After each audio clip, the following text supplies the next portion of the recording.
আটা, ময়দা, সুজি কিংবা ওটস ছাড়াই আরও একটি নতুন স্বাস্থ্যকর রেসিপির সাথে তোমাদের সবাইকে সিম্পল কুইজিন বাংলায় জানাই স্বাগত। এই রেসিপিটা ভীষণই স্বাস্থ্যকর। ব্রেকফাস্ট, ডিনার কিংবা লাঞ্চ বক্সের জন্য তোমরা অনায়াসেই বানিয়ে ফেলতে পারো। তৈরি করতে সময় লাগে খুবই কম আর উপকরণও লাগে যৎসামান্য, তবে ভীষণই স্বাস্থ্যকর, কেননা এর মধ্যে ভরে ভরে সবজি কিন্তু ব্যবহার করা যায়। সেজন্যই এর নাম হচ্ছে ভেজিটেবল প্যানকেক। তবে ভেজিটেবল প্যানকেকের অন্য আরও বিভিন্ন ধরনের রেসিপি আছে, তার থেকে এটা সম্পূর্ণই আলাদা। তো এর জন্য আমি সবজিগুলো প্রথমেই কেটে নিচ্ছি। আমি কি সবজি নিয়েছি তোমাদেরকে দেখিয়ে দিয়েছি। নিয়েছি ক্যাপসিকাম, গাজর, বিটরুট ছিল ঘরে, তাই বিটরুট ব্যবহার করছি। আর তোমাদের ঘরে থাকা নিজেদের পছন্দ মতো যে ধরনের সবজি তোমরা পছন্দ করো সেই ধরনের যে কোনো সবজি কিন্তু এই রেসিপিটাতে ব্যবহার করতে পারবে, যেগুলো খুব তাড়াতাড়ি সিদ্ধ হয়ে যায় বা একটু কাঁচাও খাওয়া যায়। আমি এই রেসিপিটাতে পেঁয়াজ ব্যবহার করছি, তবে তোমরা যদি নিরামিষভাবে বানাতে চাও সেক্ষেত্রে পেঁয়াজ, রসুন এগুলোকে অবশ্যই স্কিপ করতে পারো। হাতে সময় কম থাকায় পেঁয়াজ, কাঁচা লঙ্কা, ক্যাপসিকাম আর বিটরুটটাকে আমি মিহিভাবে কুচি করে নিয়েছি, আর গাজরটাকে এভাবে গ্রেটারের মোটা দিকটা করে গ্রেট করে নিচ্ছি। এভাবে করেও তোমরা বানিয়ে নিতে পারো, সবগুলোকে গ্রেট করে নিতে পারো, আবার চাইলে সবগুলোকে মিহিভাবে কুচি করে নিতে পারো। ব্যাস, তারপরে আমি একটা বড় সাইজের মিক্সিং বোল নিয়েছি আর তার মধ্যে সবজিগুলো এক এক করে নিয়ে নিচ্ছি। বিটরুটগুলো প্রথমেই নিয়ে নিলাম, আর তারপরে আমি কাঁচা লঙ্কা, ক্যাপসিকাম এগুলোকে নিলাম। তারপরে এর সঙ্গে আমি অ্যাড করে দিচ্ছি স্বাদ অনুযায়ী লবণ, গোলমরিচের গুঁড়ো।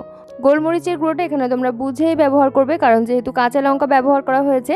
যদি বাচ্চারা খায় সেক্ষেত্রে কাঁচা লঙ্কাটা স্কিপ করে গোলমরিচের পরিমাণটা বাড়িয়ে নিতে পারো।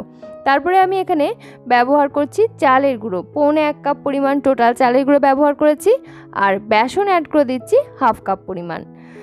এরপরে একসঙ্গে সমস্ত কিছু মিশিয়ে নিচ্ছি। জল কিন্তু এখনো পর্যন্ত অ্যাড করব না, জল ছাড়াই ফার্স্টে মিশিয়ে নেব, তারপরে প্রয়োজন অনুযায়ী অল্প অল্প করে জল ব্যবহার করব। কাটা সবজির সাথে লবণ মিশলেই সবজি থেকে জল ছাড়তে শুরু করে, আর সেটা দিয়েই বেশ খানিকটা মাখা হয়ে গেছে। এরপরে আমি অল্প অল্প করে জল দিয়ে ব্যাটারটাকে মেখে নিচ্ছি। ব্যাটারটা মেখে যদি কিছুক্ষণ রেখে দেওয়া হয় তাহলেও আবার অনেক বেশি নরম হয়ে যাবে, সেজন্য জলটা এখানে খুব কম কম করে ব্যবহার করতে হবে। অ্যাকচুয়ালি যে ব্যাটারটা তৈরি হবে এই ব্যাটারটা আমি বেশ ঘন একটা ব্যাটার তৈরি করতে চাইছি। দেখো, ঠিক এরকম একটা ঘন ঘন টাইপের ব্যাটার তৈরি হয়েছে। এই ব্যাটারের ঘনত্বটা ঠিক এরকমই হবে, এর থেকে বেশি পাতলা করার দরকার নেই। আর যেহেতু এখানে প্রচুর সবজি ব্যবহার করা হয়েছে তাই অবশ্যই সবজি থেকে জল বেরোবে। এরপরে আমরা প্যানটাকে রেডি করে নেব। এই রেসিপিটা একেবারে অয়েল ফ্রি বলতে পারো, কারণ ভাজার জন্য তেমন একটা অয়েলের প্রয়োজন নেই। জাস্ট অয়েল ব্রাশ করে নিচ্ছি প্যানে যাতে আটকে না যায় সেজন্য। তাছাড়া এই রেসিপিতে আর কিন্তু তেলের ব্যবহার নেই, সেজন্য এটা তোমরা অয়েল ফ্রি রেসিপিও বলতে পারো। প্যানের মধ্যে সামান্য পরিমাণ তেল গ্রিজ করে নিলাম, প্যানটা মিডিয়াম হিটে আমি গরম করে নিয়েছি, আর তারপরে এখান থেকে আমি ব্যাটার নিয়ে এভাবে করে স্প্রেড করে নিচ্ছি। এই প্যানকেকগুলো এমনভাবে ভেজে নিতে হবে যাতে সবজির মধ্যে ক্রাঞ্চি ভাবটা বজায় থাকে, সেজন্য ফ্লেমটা খুব বেশি লোতে করার দরকার নেই, মিডিয়াম ফ্লেমেই এগুলোকে উল্টে পাল্টে ভেজে নিতে হবে। প্রথমে ব্যাটার অ্যাড করে ঢাকা দিয়ে দিলাম যাতে রান্নাটা খুব তাড়াতাড়ি হয়ে যায় আর কোনো দিকে কাঁচা ভাবও না থাকে। এরপরে একটা সাইড হয়ে যাওয়ার পর আমি উল্টে নিচ্ছি। এগুলো ভাজতে খুব কম সময় লাগে, মাত্র 1 থেকে 2 মিনিটের ভিতরেই কিন্তু হয়ে যায় এক একটা সাইড। উল্টে নেওয়ার পর ওই পাশটা কিন্তু ভাজতে আর বেশিক্ষণ লাগবে না, কারণ অলরেডি সিদ্ধ কিন্তু হয়ে গেছে। জাস্ট লালচে একটা কালার ধরলেই আমি এগুলোকে প্যান থেকে তুলে নিচ্ছি।